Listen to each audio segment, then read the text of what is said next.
Hey, hello everyone. My name is Ethan. Today we'll be working through Physical Sciences Grade 12 Paper 2 from last year, November.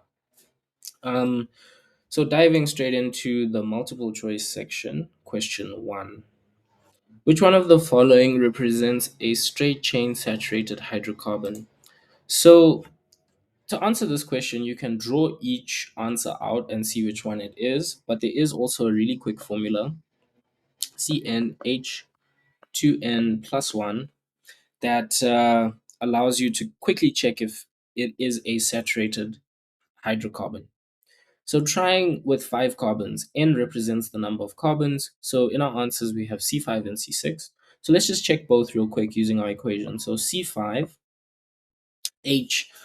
So if n is 5, 2 times 5 is 10. Oh, my apologies. This is not plus 1. This is plus 2. So n becomes 5. So 2 times 5 plus 2 is 12. So this is H12. And we can see that this is not in any of our answers. So let's try C6. C6, n becomes 6. So 2 times 6 is 12 plus 2 is 14. And we can see from our answers that this is D. All right. So these equations are just really useful. It's much quicker than drawing it all out, and they're worth remembering. There's also equations for alkenes, for alkynes, and for other different types of organic molecules to quickly check if indeed it is that type of molecule from the structural formula. Moving on to question 2, which one of the following is a secondary alcohol? So let's just remind ourselves what a secondary alcohol is. We first have our COH, this is our alcohol group, a single bond between carbon and the oxygen. And then secondary just means that we have two other carbon bonds, two different chains, and a hydrogen. So this is a secondary alcohol. With this in mind, let's try and see which one of the answers satisfies this criteria. You can draw each one out, but it's much quicker if you just try to visualize in your head what the molecule looks like. For A, we can see that our OH group is bonded to the first carbon. Carbon can only have 4 bonds to it. So definitely OH is bonded to the first carbon, and the first carbon is then bonded to these 3 CH groups, meaning it's tertiary and not primary, so it can't be our answer. For the second one, our OH group is not bonded to the first carbon. This carbon already has 3 other bonds and is bonded. This carbon has 3 other bonds and is bonded to these carbons, which represent a chain. They're just drawing it in brackets because they're trying to confuse you. But it's easy to see that this is actually a primary alcohol.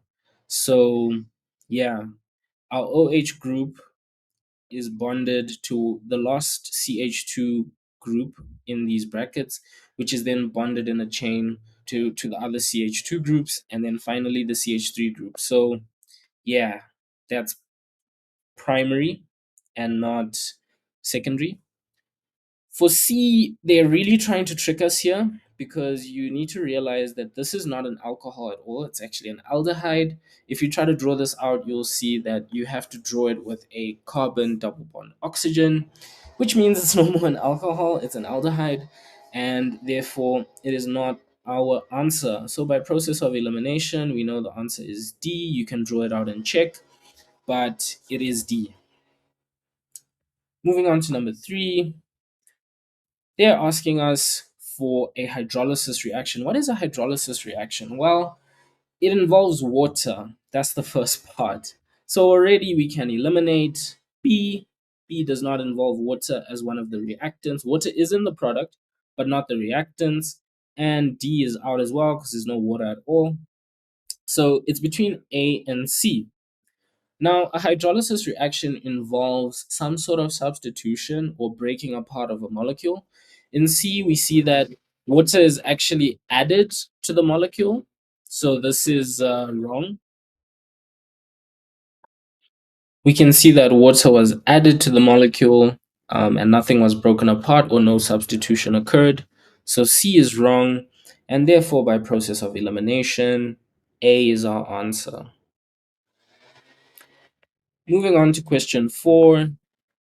The question goes, hydrochloric acid reacts with excess zinc by the given equation, and they show us the different test tubes with the different reaction conditions. And then the question asks us to compare the initial rate of reaction in Y and the final volume, again, of the product hydrogen gas in Y. So let's dissect this question and take some of the pertinent information out of it. The first thing to notice is that we have excess zinc, so the limiting reagent is the acid. Next, what's the difference here? In test tube X, we have 100 milliliters of acid, and in test tube Y, we have 200. So there's more acid in Y. Also, in X, the zinc is in powder form, and in Y, the zinc is in lumps. So, with this in mind, we need to remember that the rate of reaction is very much controlled by the amount of surface area you have between your reactants, especially when you're dealing with a solid reactant and solution. So the zinc powder in test tube X will definitely mean that X will have a faster reaction rate, initially at least, than Y. However, test tube Y has more acid, and the acids have the same concentration. But test tube Y has more acid, which means since zinc is in excess, there will definitely be more hydrogen gas produced in test tube Y. So, with this in mind, we know that the initial rate of reaction in test tube Y will be lower, and the amount of H2 in Y will definitely be more. So, the answer is B. Moving on to question 5, the diagram below represents a mixture of two gases. It tells us that they're at some temperature and the container has a volume of roughly 1. They give us the reaction equation and now ask us to compare the equilibrium constant Kc. So let's just remember what the equation for Kc is. The equation for Kc is products or concentration of products over the concentration of the reactants. So I'm just using a bit of shorthand here, but they've given us the chemical equation. So plugging in for the actual given equation, our product is N2O4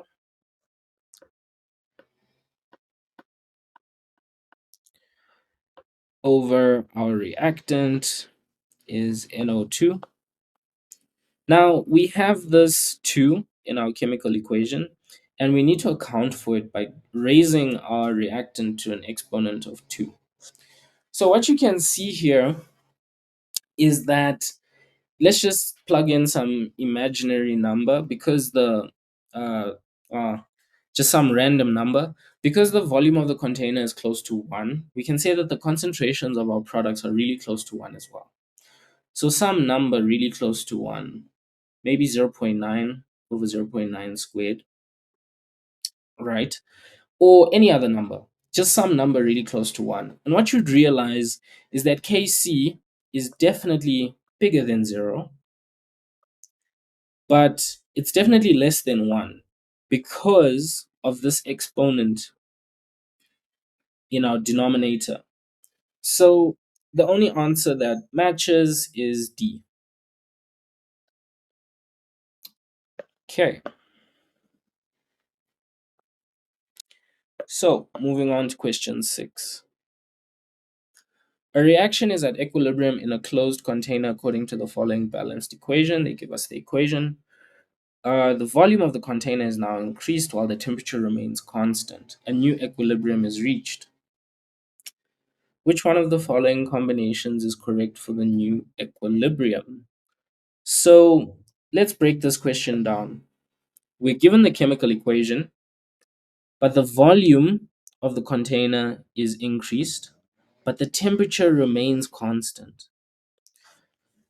So what that means is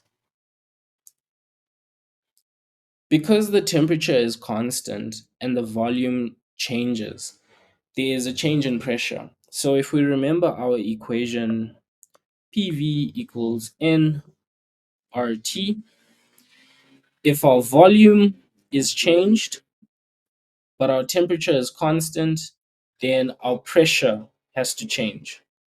One of these three has to change. Okay.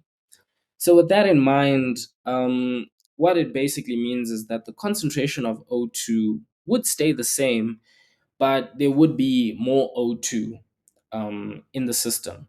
So if you remember Le Chatelier's principles, if the volume changes, then the system would want to uh, also expand with the volume of the container to match the conditions. So there's only one gas in this equation, and that's oxygen. So if the volume of the container increases, there would definitely be more gas. So the equilibrium would shift in order to release more oxygen. But because the temperature remains constant, the concentration of O2 would stay the same. So we know that concentration of O2 stays the same. But of course, we're releasing more oxygen. So although the concentration is the same, there's definitely more moles. So the moles increase. And by process of elimination, we can see that the only answer that fits is this one, and that's C. So the equilibrium constant doesn't really change because the concentrations all remain constant. And if you remember from the previous question, the equilibrium constant is related to concentration. All right. So moving on to the next question, question 7. Nitric acid and ethanoic acid of equal volumes and concentrations are compared. Consider the following statements below. So, what's important here is equal volumes and equal concentrations. Nitric acid is a strong acid which totally dissociates in water, and ethanoic acid is a weak acid that doesn't totally dissociate. So, let's keep that in mind as we work through this question. Consider the following statements. They have different pHs. This is true because, like I said, HNO3 totally dissociates, so you'd have a maximum amount of hydronium ions in solution, whereas ethanoic acid does not totally dissociate. So you won't have as much hydronium ions or H plus ions, which affect pH in concentration. So definitely one is correct. One is correct.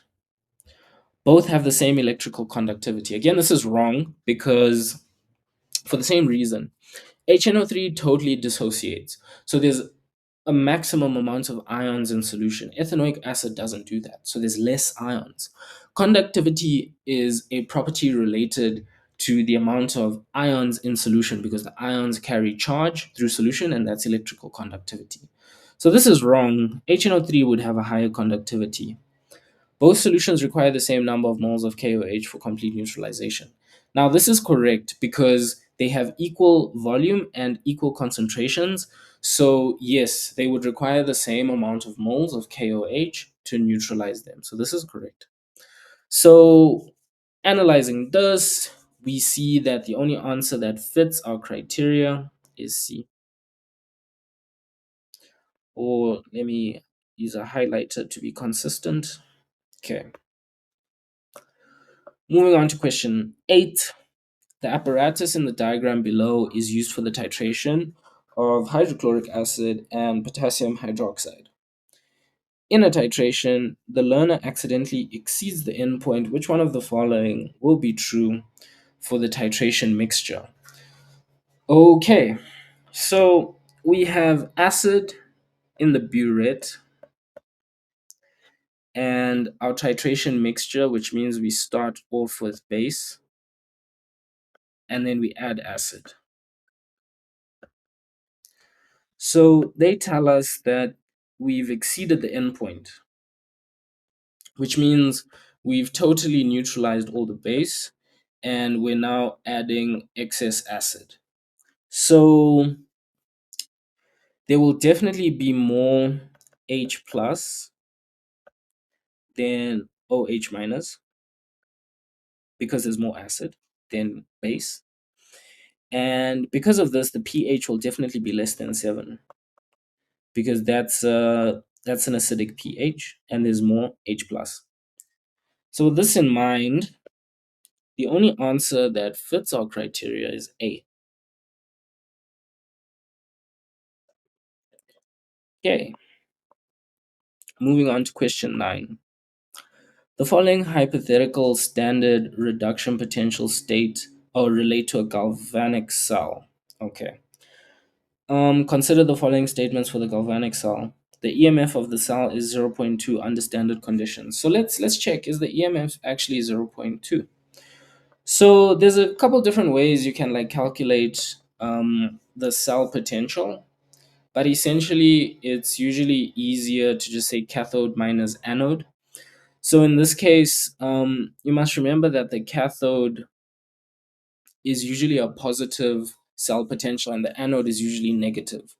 So we know that the top one is the cathode and the bottom one is the anode. With this in mind, we just say cathode minus anode. So plus 0.1 minus 0.1, which actually comes to 0.2. So yeah, the first part is correct. And then, like I said, the anode is usually a negative half cell potential, and it says electrode Y is the anode, which is correct. So that's correct. And it says X is oxidized. So what is oxidation? Oxidation is the loss of electrons, and we can see here that X is actually gaining electrons. So it's actually being reduced, it's not being oxidized. So this is wrong. With this in mind, the only answer that satisfies our criteria is B. So B is the answer. Okay. Moving on to the last question in the multiple choice section. Which one of the following half reactions will be the main reaction at the anode during the electrolysis of concentrated copper chloride? So at the anode, so what happens at the anode? The anode is usually oxidation. Okay, so at the anode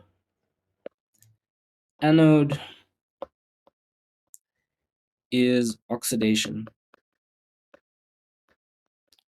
Oxidation is the loss of electrons. So there's a nice little acronym to remember this, which is oil rig. So oxidation is loss of electrons and reduction is gain of electrons. So we know we're losing electrons at the anode, it's an oxidation reaction. So what does that look like?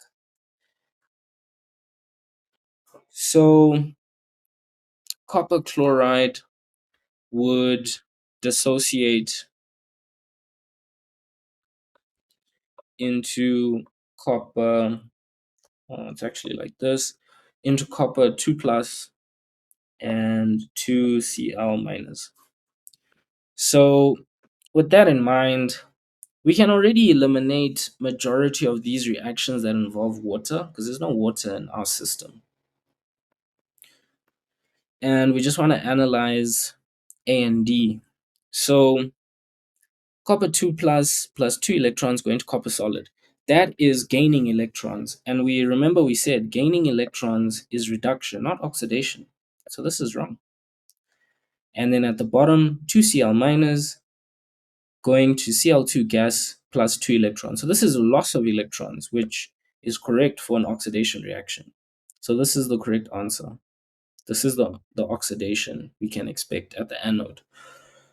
And that concludes the multiple choice section.